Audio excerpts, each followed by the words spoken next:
Bonjour à tous et bienvenue pour cette nouvelle vidéo sur excelformation.fr. Dans ce tutoriel, nous allons voir comment exploiter pleinement les fichiers de type CSV avec l'aide de Microsoft Excel. Donc le CSV est un format de fichier très répandu sur Internet, mais il est également très utilisé en tant que moyen de communication entre les différents logiciels. Il va par exemple servir à exporter des données et à les importer dans un autre logiciel, à intégrer des écritures comptables, etc. S'il est autant utilisé, c'est qu'il s'agit d'un format de fichier très simple et surtout très léger.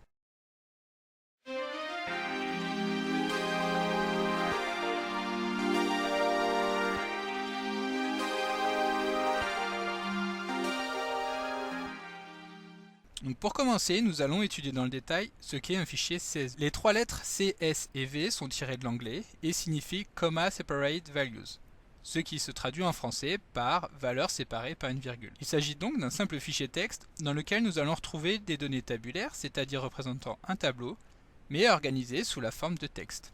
Dans le format CSV original, chaque ligne de ce fichier représente une ligne de tableau. Donc pour commencer, nous allons étudier un fichier CSV original. Dans le format CSV original, chaque ligne du fichier représente une ligne du tableau, et dans chacune de ces lignes, chaque colonne est séparée par une virgule.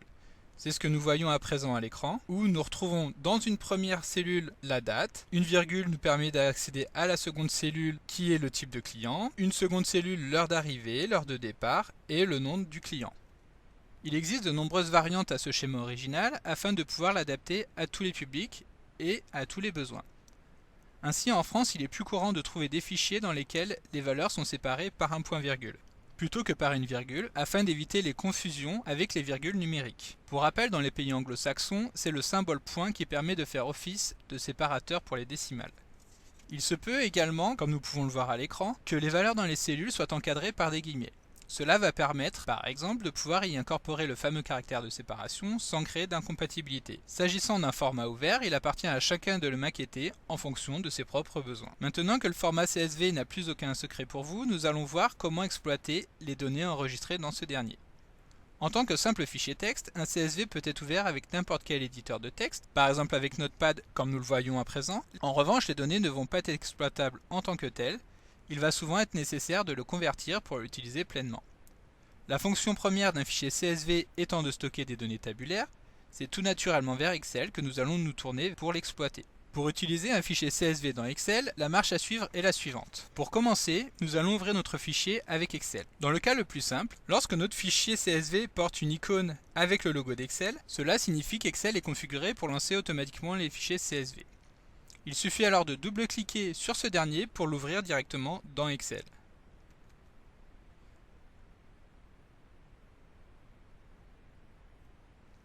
Et lorsqu'Excel ouvre ce fichier, s'il l'identifie clairement en tant que fichier CSV et qu'il détecte correctement les différents paramètres, notamment le caractère de séparation et la présence de guillemets, alors il peut le convertir directement en un tableau.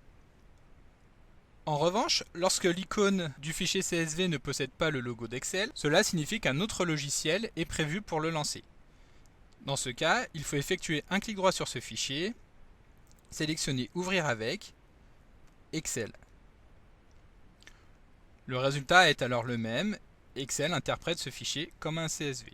La troisième et dernière méthode que nous allons voir pour ouvrir un fichier CSV dans Excel consiste tout simplement à glisser ce dernier et à le lâcher directement dans le logiciel.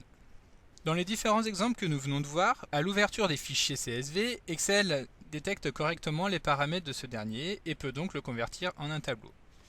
Si ce n'est pas le cas, par exemple comme c'est le cas dans ce fichier parce que les paramètres ne sont pas standards, nous utilisons ici le symbole $ pour séparer nos colonnes, nous allons devoir effectuer une conversion. Dans ce cas, Excel ouvre correctement notre fichier, interprète les différentes lignes. Par contre, toutes les données sont dans une seule et même colonne. Il est alors nécessaire d'effectuer la conversion manuellement en procédant de la manière suivante. Pour commencer, nous allons sélectionner toute la colonne qui contient les données à convertir en cliquant sur la lettre qui lui est affectée. La plupart du temps, les données seront dans la colonne A. Ensuite, nous allons cliquer sur l'onglet Données du ruban et choisir l'option Convertir. L'assistant de conversion s'ouvre alors dans une nouvelle fenêtre et nous allons pouvoir lancer la conversion qui s'effectue en 3 étapes. Dans la première étape, Excel nous demande quel type de fichier nous souhaitons convertir. S'agissant d'un CSV, nous optons pour la première option, délimiter.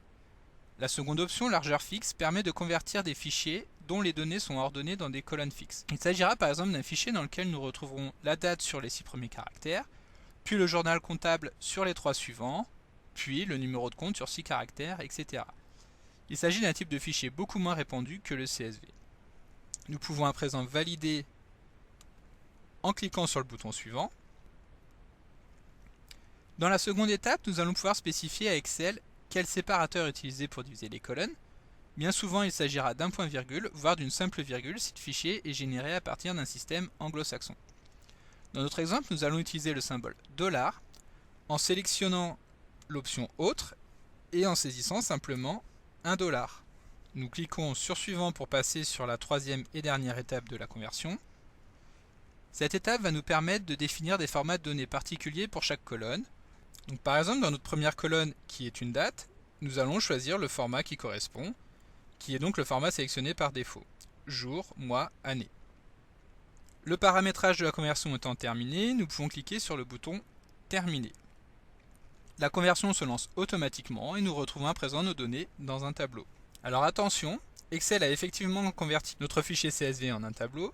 Par contre, comme vous pouvez le voir ici, le fichier sur lequel nous allons travailler reste toujours un fichier CSV. C'est pourquoi toutes les modifications que nous pourrions entreprendre mais qui seraient incompatibles avec le format CSV seraient alors perdues. On pense en particulier au formatage des cellules, si nous décidons de mettre un fond, de mettre des cellules en gras, de mettre des bordures, mais également les formules. Si nous insérons une formule dans notre fichier et que nous l'enregistrons sous un format CSV, Excel nous préviendra qu'il ne peut pas enregistrer ces informations enrichies et ces données seront perdues. Donc pour éviter toute perte d'informations, nous allons enregistrer directement notre fichier sous un format enrichi, de type XLS ou XLSX en fonction de la version d'Excel. Pour cela, nous nous rendons dans le menu Fichier, nous choisissons l'option Enregistrer sous, Parcourir. Dans le menu Type, nous allons choisir par exemple Classeur Excel XLSX, et donc nous pouvons enregistrer notre fichier. L'extension a changé et nous pouvons enregistrer des cellules ou des formats enrichis. Parfois, lorsque l'on travaille sur un fichier Excel, il peut être utile d'exporter celui-ci en un fichier CSV, donc par exemple pour exporter les données dans un autre logiciel.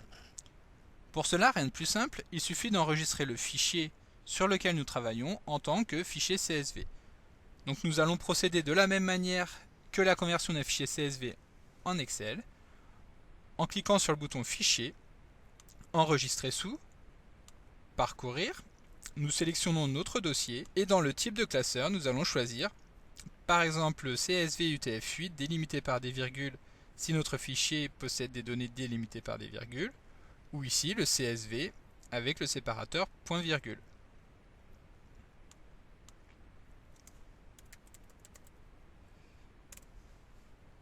Nous validons en appuyant sur le bouton Enregistrer.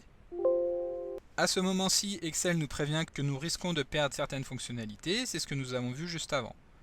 Ici, il n'y a pas de problème, nous n'avons ni formule ni mise en forme enrichie, nous pouvons enregistrer. Voilà, cette vidéo est maintenant terminée. Dans la description, vous trouverez le lien pour télécharger le fichier. J'espère que cette vidéo vous a été utile. Si c'est le cas, n'hésitez pas à la liker et à me laisser un commentaire. Et abonnez-vous à la chaîne pour être informé lorsque de nouvelles vidéos vont sortir. Merci de m'avoir suivi et à très bientôt sur excelformation.fr.